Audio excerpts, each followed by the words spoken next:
But there are two important messaging which comes across from this information which is coming out of the government. The Prime Minister has made it very clear to the UK government that you cannot expect to become our trade partners if you do not extradite both Nirav Modi as well as Vijay Mallya. What is it that India is trying to tell the world and to its political opponents back home? One is that yes, we do want to have trade ties, foreign investments, foreign relationships, as well as financial relationship with many of these countries, but that has to be on our terms. We cannot go soft on India's demand that we want these financial absconders to be brought back home and to be extradited here.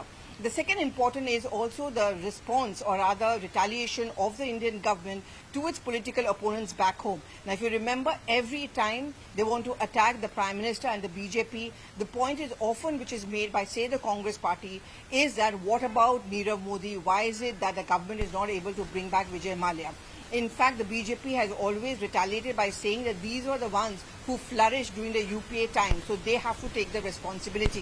I think that the important messaging which goes across is that while we are ready to do trade ties with UK cannot take us for granted.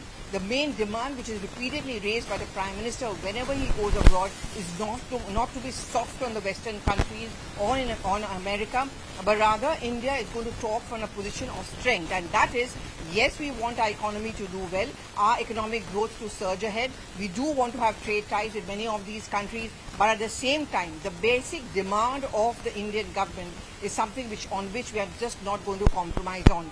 It's a long legal battle which is being fought by both Nirav Modi as well as by Vijay Mallya, and I think the Prime Minister's words are very, very strong. The fact that it is now being released at this point of time goes on to show that the government wants to send out a very, very curt message to not just to UK but to the Western countries as well as to America that do not take India for granted.